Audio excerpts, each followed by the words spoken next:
출애굽 1세대가 이름이 있습니다. 그는 여호와의 군대, 이 이름이고요. 또 여호와의 거룩한 백성, 이렇게 명명되기도 했고요. 그래서 그들이 그야말로 피언약 하나 붙잡고 이제 출애굽을 하게 되어지죠. 얼마 안 가서 홍해가 가로막혀 있고, 또 홍해는 은혜로 건넜으나 그 광야를 통과할 때는 많은 육신적인 제약들이 있었어요. 그때마다 하나님을 시험하고 하나님을 원망하는 거예요. 특별히 하나님이 그 백성을 시험해서 하신다 할 때는 테스트예요. 테스트는 그 단어의 의미를 보면 좀 더 나은 것을 만들기 위한 게 테스트예요. 그런데 하나님의 백성이 하나님을 시험했어요. 그 시험은 무엇이다? 템프테이션. 그 의미가 무엇일까요? 그거는 계속 유혹해서 넘어뜨리는 것을 얘기하는 거예요. 즉 같은 시험이라도 멸망으로 이르는 시험이 템프트라 그러죠. 템프테이션. 그게 이제 유혹이라고 하는 그런 단어이죠. 광야에서 영광을 보고도, 또 그 하나님이 애굽에서의 그 기적과 표적 행하신 것을 보고도, 광야길에서 완전하게 인도하시는 하나님의 그 은혜를 보고도 10번씩이나 나를 템프테이션, 유혹을 했다는 거예요. 즉 하나님의 백성이 하나님을 넘어뜨리려고 한다는 거예요. 이걸 갖다 다른 말로 얘기하면 반역이라고 하는 겁니다. 이 하나님이 주시는 이 언약을 확실하게 킵해야 되는데, 이 언약의 말씀을 그냥 놓쳐버리는 거예요. 나 중심, 내 욕심 중심, 뭔가 내가 이루겠다고 하는 나의 성공 중심이 이 하나님의 말씀을 놓치도록 만들고, 도리어 하나님의 약속의 말씀은 나의 무거운 짐이고 나를 옥죄어오는 그런 사슬과 같고, 이렇게 생각을 하는 거예요. 그러다가 결국에 가서는 광야길에서 그렇게 불신앙한 사람들은 한 사람도 가나안 땅에 들어가지 못하리라. 그 말씀 그대로 못 들어가게 되죠. 1세대에서 유일하게 막둥이로 살아남은 게 바로 여호수아 갈렙이죠. 이렇게 하나님의 말씀이 마음의 생각에 들어오질 않는 거예요. 그러다 보니까 하나님의 말씀을 붙잡고 또 하나님의 말씀대로 축복의 현장에, 응답의 현장에 내가 들어왔음에도 불구하고 도리어 먹고 마시고 살찌고 배부르고 이런 응답을 받았죠. 그 응답이 뭐냐? 그게 최고의 육신적인 부유한 축복을 받았다는 거예요. 그리고 그 축복을 받았으면 그 축복이 어디에서 왔는지 이유를 알아야 되는데, 그 온 것도 모르고 이유도 모르고, 그러다가 먹고 배부르고 살찌고 평안해지고, 그러다 보니까 결국은 본능적으로 이방신을 따르게 되어지는 거예요. 그러다가 사사시대로 넘어오면 그때의 영적인 상태를 한 번에 말씀하셨어요. 사사기 2장 10절 말씀이죠. 완전히 언약을 바톤으로 붙잡은 세대가 아닌 다른 세대가 나왔어요. 하나님을 알지를 못해. 하나님이 자기 백성에게 무슨 일을 했다는 것, 그거를 다 잊어버렸어요. 왜 잊었을까요? 전달을 안 했어요. 왜 전달을 안 했을까요? 마음에 무슨 확신이 있어야 전달을 하지. 나도 믿지 않는데 어떻게 그걸 애들한테 전달을 하겠냐는 거예요. 그러니까 하나님도 모르고 애굽에서 일어난 일도 모르고 광야길의 모든 것들을 인도하신 그 하나님의 역사를 아무것도 모르는 다른 세대가 되고 말았어요. 그러니까 그 결과가 사무엘상 3장 1절 아닌가요? 여러분들 요거는 그 포인트마다 그걸 외우고 있어야 돼요. 이 흐름을 알고 있어야 되는 겁니다. 거기에는 하나님의 말씀이 희귀하여 이상이 전무하였다. 이상이 전무하였다. 한마디로 얘기하면 비전이 전무한 거예요. 그래서 하나님의 백성이 진짜 회복할 것이 뭐냐?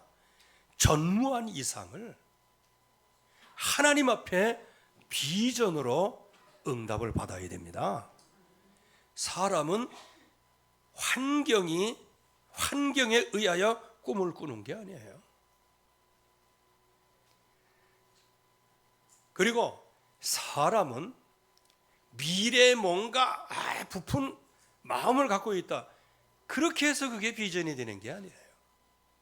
이 비전은 하나님이 주시는 말씀에 깊은 뿌리를 내릴 때 나오는 응답입니다.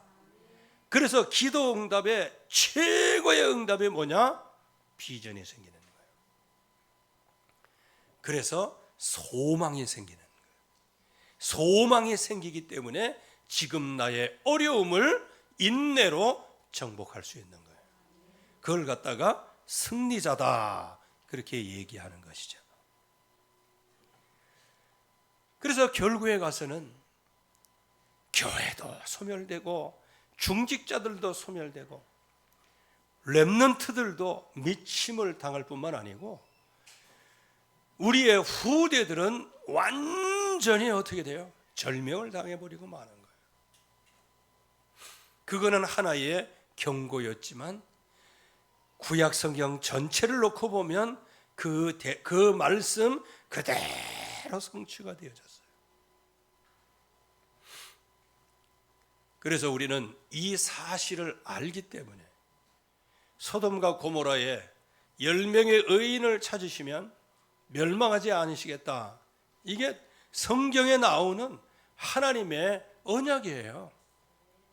그래서 이 시대에 우리 교회에서 10명의 의인이 나오게 하옵소서. 그러면 대한민국 지킬 수 있어요. 이 시대를 지킬 수 있어요. 그래서 제일 중요한 것이 정말 지금 우리가 어떤 틀과 어떤 함정과 어떤 올무 속에 완전히 갇혀서 살고 있는지를 알아야 된다는 것이에요. 특별히 가난. 요즘에도 가난한 사람 너무 많다. 이 가난은 무슨 가난이냐? 배 고파서 가난이 아니고 상대적으로 적은 재물 때문에 가난하다고 생각하는 거예요. 여러분들은 심령이 가난해지기를 바랍니다. 세상에 꽉 메어가지고요. 또 여러 가지 이 교회에서 여러 가지 상처들도 있을 수 있죠. 그리고 영적인 문제, 방하는 문제, 또 이거보다 더 큰 문제들. 그러면서 내 스스로가 이게 왜 이렇게 비참한 인생이지? 라고 자꾸 자기 자신을 뒤로 물러가 침륜에 빠지도록 만들고 있는 자리에서 주저앉고 희망을 품어보려고 하나? 그러나 도리어 품으면 품을수록 낙심하는 자리에 주저앉게 되어지는 것. 그러면 하나님께서 하나님의 백성을 부르실 때 망하도록 부르셨냐? 아닙니다. 오늘 새벽에도 계속 말씀을 드리고요, 앞으로도 계속 말씀을 드리지만, 여러분들 한 사람 한 사람을 구원해내기 위하여 하나님은 영세전부터, 창세전부터 여러분들을 지명하여 부르셨습니다. 그리고 여러분들을 예정하셨어요. 작정을 하셨다니까, 구원하시기로. 그리고 하나님의 경륜 속에 두셨어요. 경륜이라는 말이 그냥 사전적인 의미는 어떤 일정한 계획을 세워놓고 그 자리로 쭉 나가는 걸 얘기하는 거예요. 저와 여러분들은 창세전, 영세전부터 작정하시고 예정하신 그 은혜와 사랑을 처음부터 그 경륜 속에 두셔서 지금까지 변함없이 여기까지 오신 거예요. 여기에서 우리를 구원하신 거예요. 구원의 시간표가 있는 거예요. 그래서 우리는 그 응답 속에 지금도 끊임없이 그 은혜로 지금 우리가 살아가고 있는단 말이에요. 그래서 우리는 지금 가지고 있는 모든 올무 함정, 이런 틀, 이것들을 완전히 바꿀 수 있도록 이전 것은 지나갔으니 보라, 새 것이 되었도다. 예수 그리스도 안에 있는 자는 새로운 피조물이다. 이전 것은 지나갔다 그랬어요. 예수 그리스도 안에서는 모든 게 새로운 피조물이 된 거예요. 그분이 그냥 피조물로 우리에게 다가오신 게 아니에요.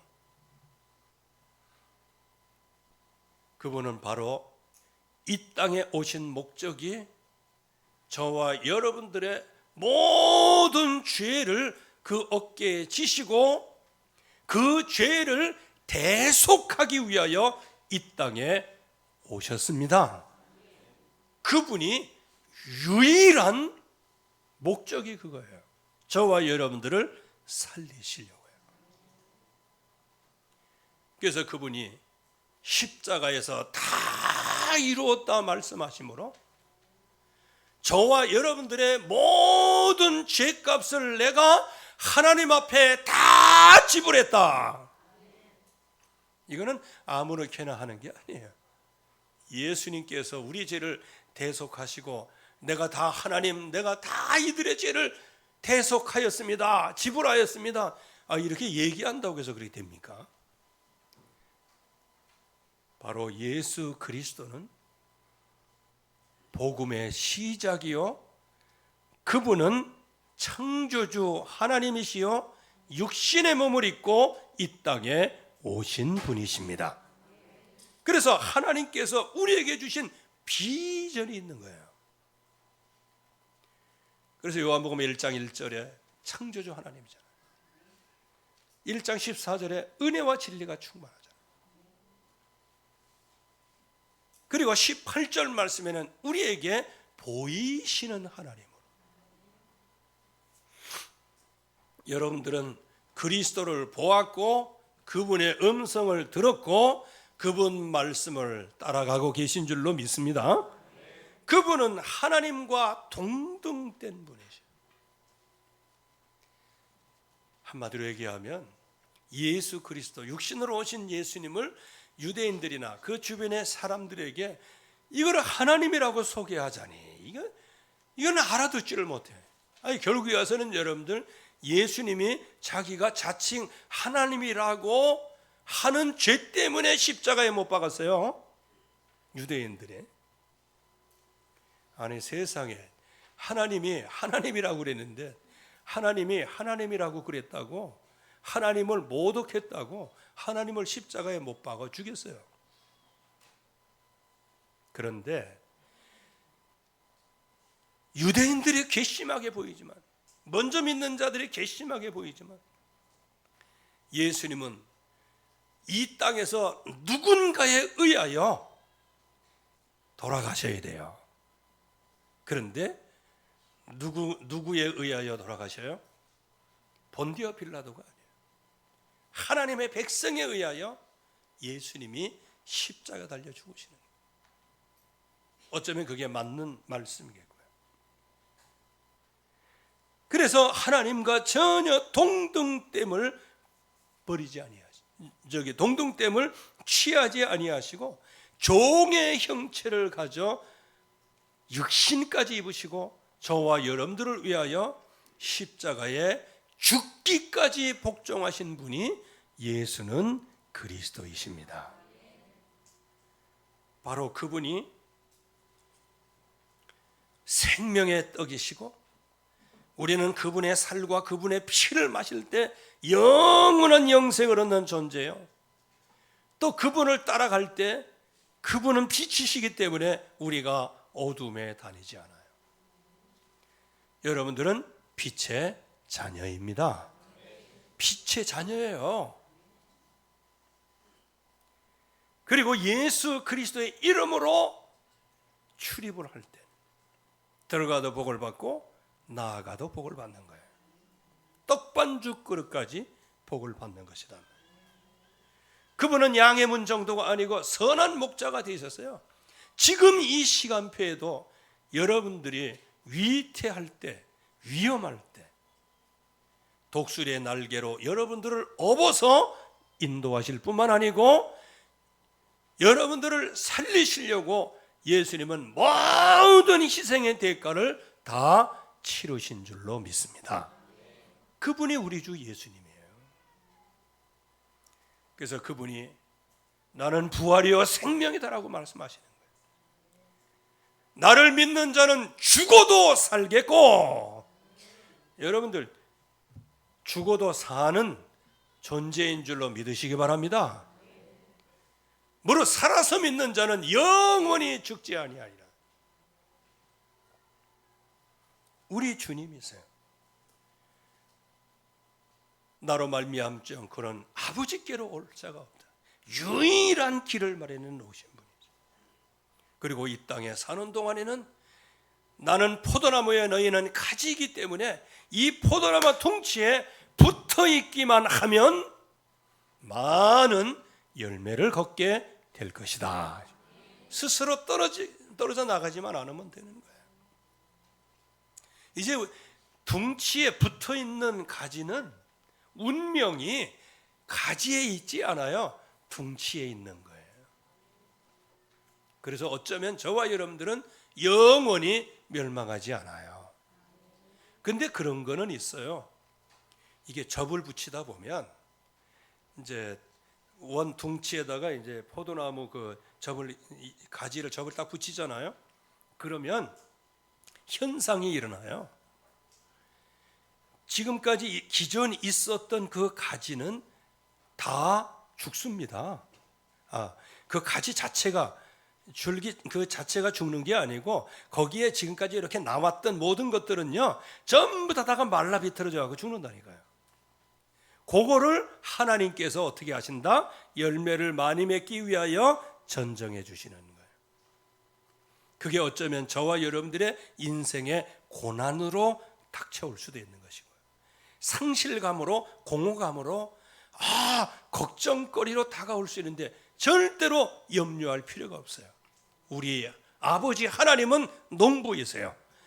저와 여러분들이 예수 그리스도께 접붙임 받은 그 가지가 풍성의 열매를 맺고 충만의 열매를 맺고 많은 사람에게 유익을 줄 수 있는 가지로 농부 되신 하나님은 우리를 길러 가시는 거예요.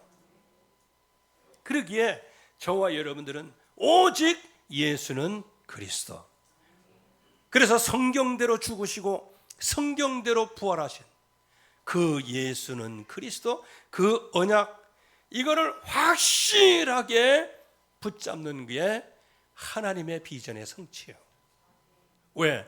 예수님은 보이시는 하나님으로 나타나신 거예요. 왜? 우리는 눈이 있어 보지 않는 것을 믿지를 못해. 영으로는 더더욱 못해. 이유가 뭐냐? 영이 죽어버린 영이 어떻게 하나님을 알겠어요? 그래서 우리 인간의 영이 특별히 유대인들의 영이 완전히 죽었다는 게 요한복음 1장 11절이에요.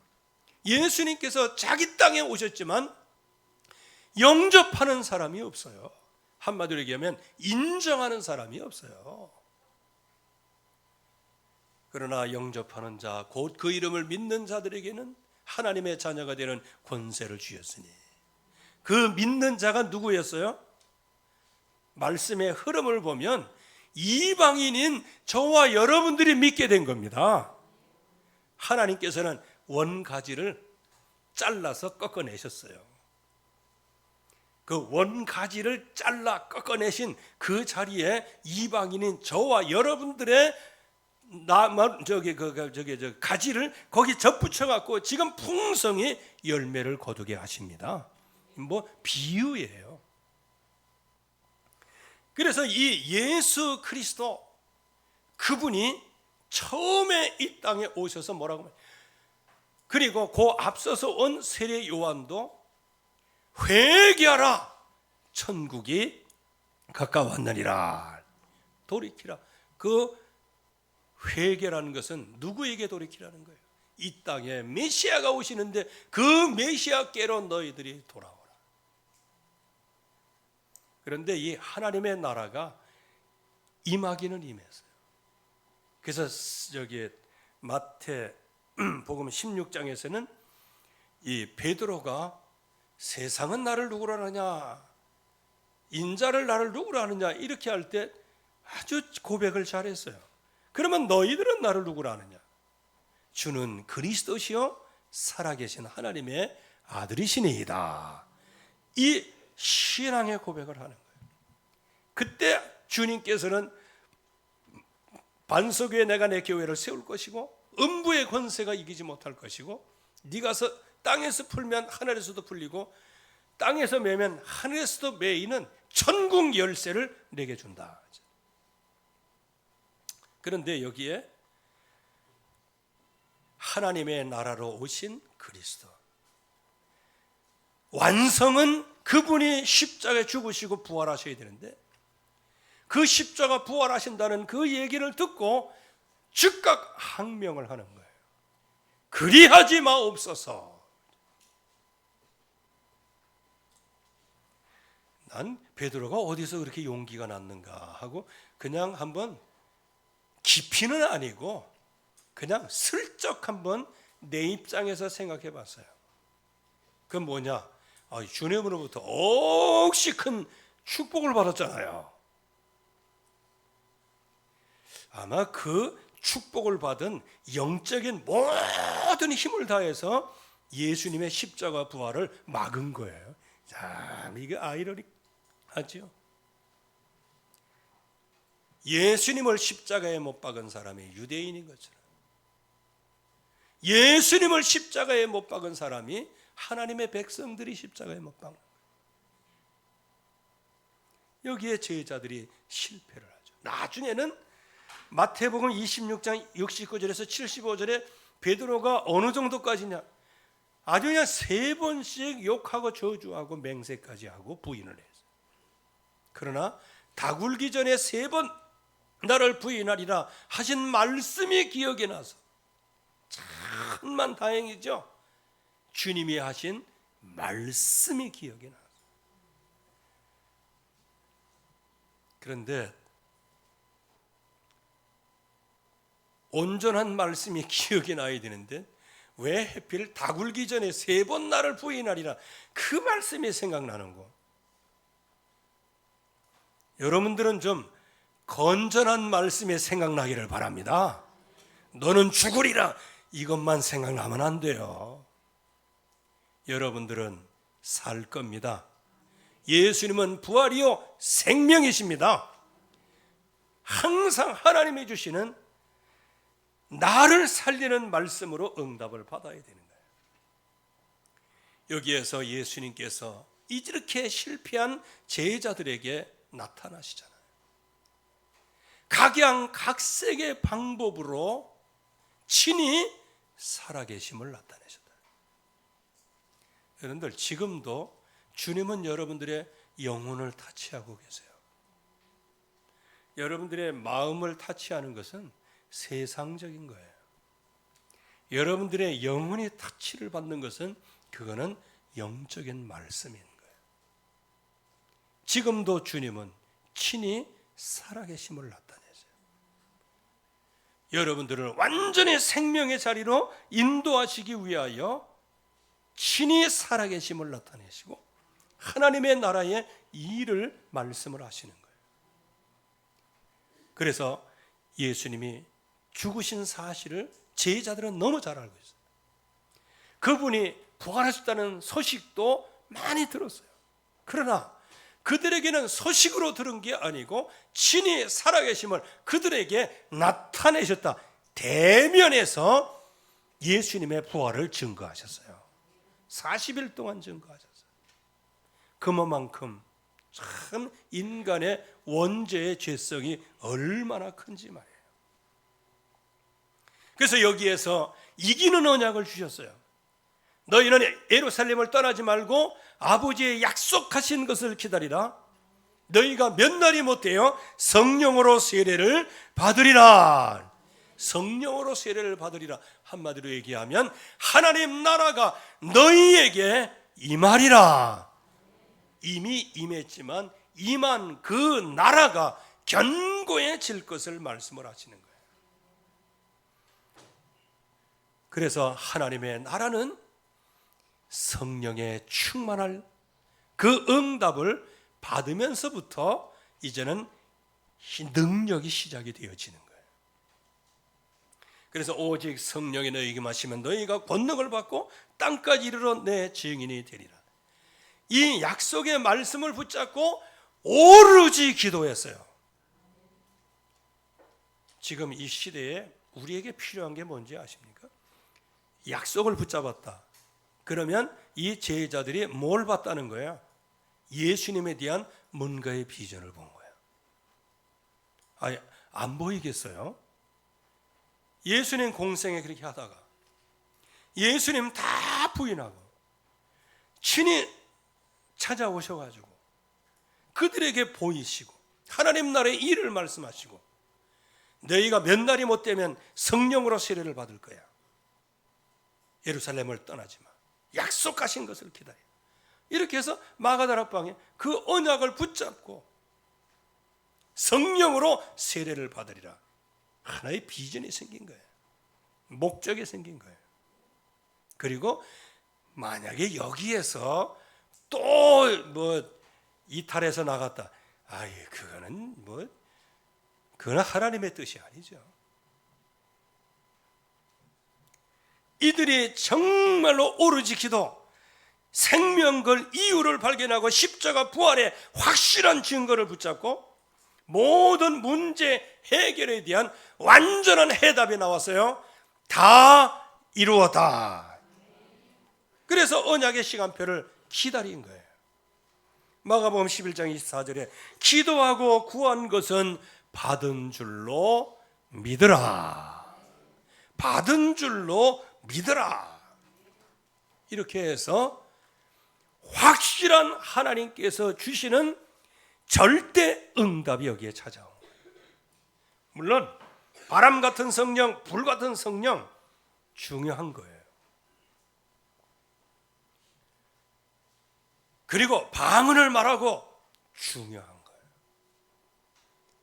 진짜 중요한 게 뭐냐? 하나님의 말씀이 성취된 거예요.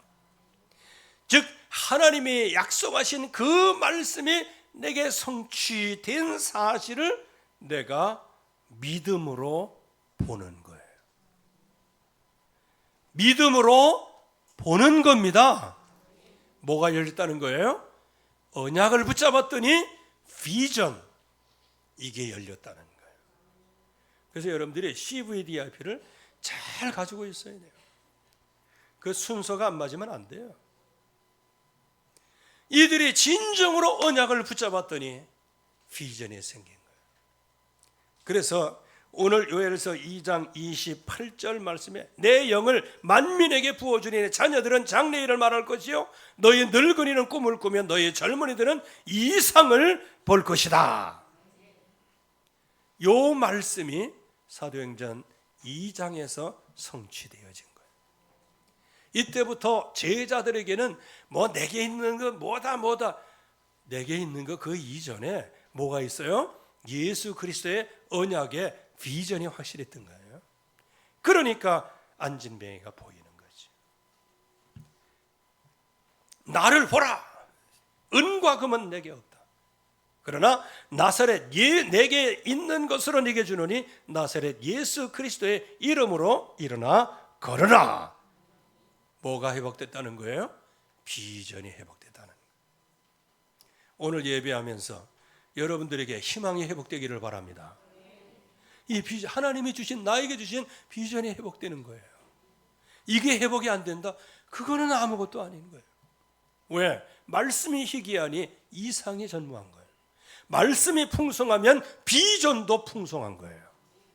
우리 교회가 20년 내 모세와 같은 지도자를 세우는 축복이 있기를 바랍니다. 100년 내에는 복음의 문을 통해서 우상과 종교 문화를 정복할 우리의 후대가 일어나는 역사가 있기를 바랍니다. 그래서 자연히 여러분들은 복음의 시조가 되기를 주의 이름으로 축원합니다. 그래서 여러분들이 입으로 자꾸 시인해야 돼요. 거짓의 아비인 마귀는요, 특별히 저 북한 같은데 그렇게 한다는 거예요. 아주 북한의 그 엘리트가 있잖아요. 근데 이게 그러니까 쉽게 얘기하면 이제 장성태희 같은 그런 엘리트가 있다.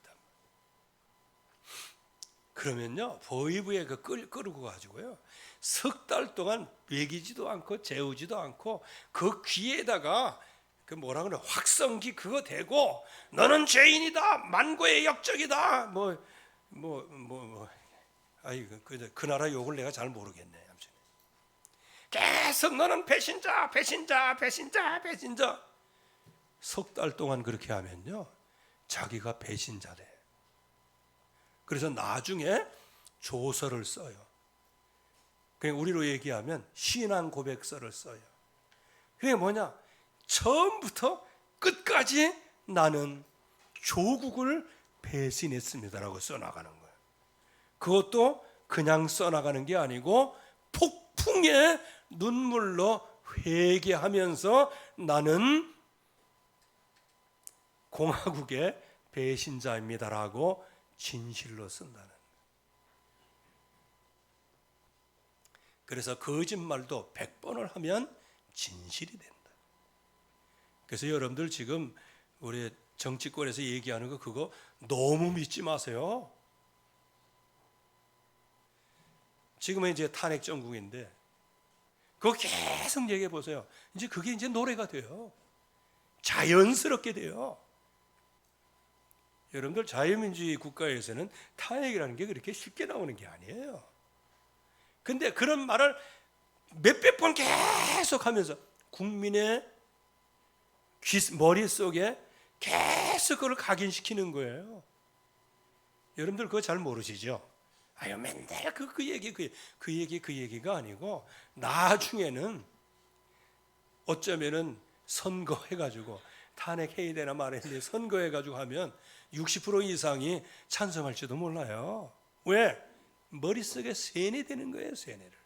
뇌를 그냥 이상한 사상으로 빨아버리는 거예요. 그래서 여기 하나님의 백성들 언약을 붙잡으면 뭐가 생긴다? 비전이 생기게 돼 있어요. 거짓말쟁이도 거짓말을 주장하면 100번을 주장하면 그게 진실이 된다고 믿는데 하나님의 백성들은 진리 잡고 있는 것만으로도 참이요 이거는. 그런데 이 언약이 나에게 새겨지지 않는다. 그러면 말씀을 계속 붙잡고 나가야 되는 거예요.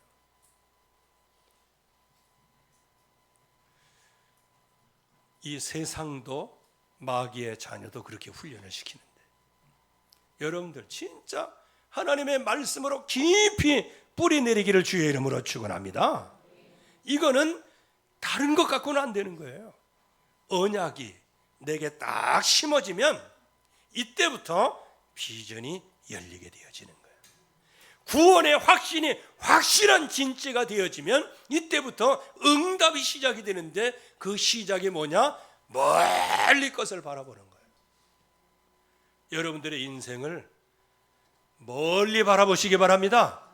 우리 후대 이르기까지 바라보시기를 주의 이름으로 축원합니다. 그래서 여기에서 결국에 와서는 비전을 회복하신 거예요.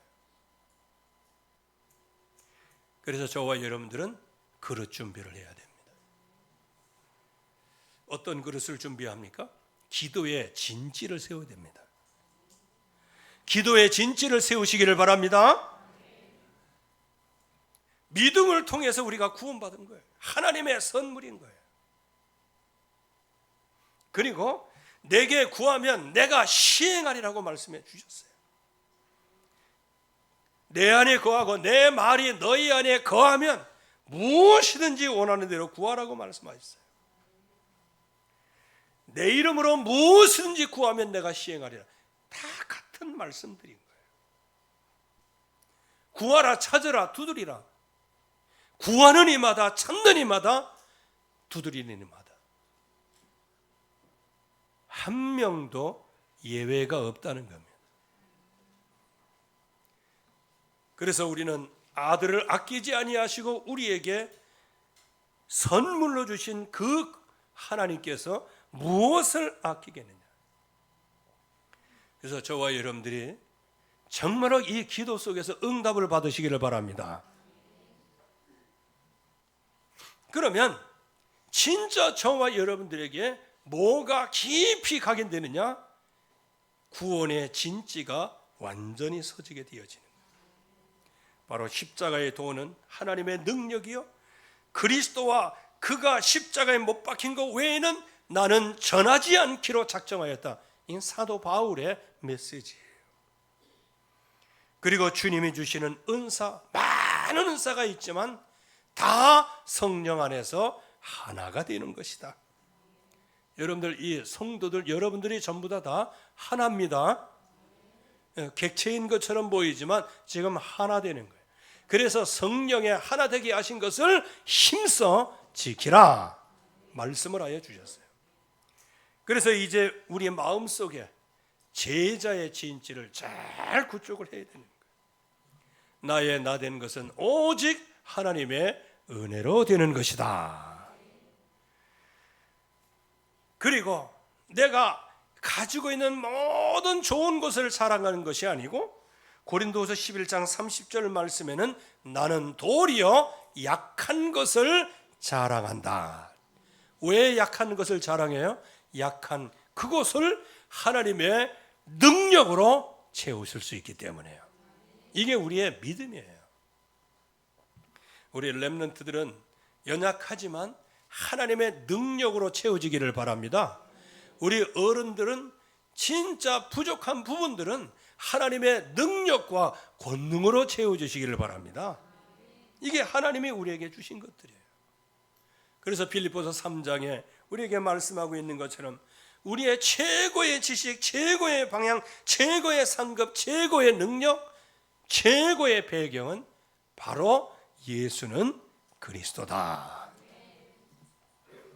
그래서 우리는 예수님을 바로 알면 예수님으로부터 오는 비전이 있기를 바랍니다. 이제 하나님의 나를 통하여 뭔가 이루실 것에 대한 뭔가 싹을 틔워야 하고 뭔가 잎이 피고 꽃이 피어야 되는 응답이에요. 그래서 반드시 회복할 절대 응답은 뭐다? 주님이 우리에게 주시는 비전이다. 그래서 20년 내 모세와 같은 지도자, 100년 내 복음의 문화를 통해서 우상과 종교 문화를 정복할 우리의 후대, 또 이들을 이렇게 키울 복음의 시조가 되게 하여 주시옵소서. 이게 우리의 믿음인 거예요. 그래서 여러분들 안에 반드시 회복할 절대 응답, 이 비전의 망대가 굳건하게 세워져서 이 세상에 어떤 환경도 다스리고 정복할 축복과 능력이 역사하시기를 주님의 이름으로 축원합니다. 하나님 아버지 은혜를 감사합니다.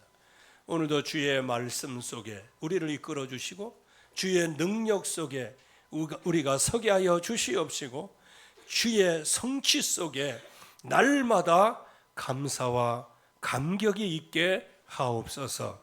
예수 그리스도의 이름으로 감사하며 기도하옵나이다. 아멘.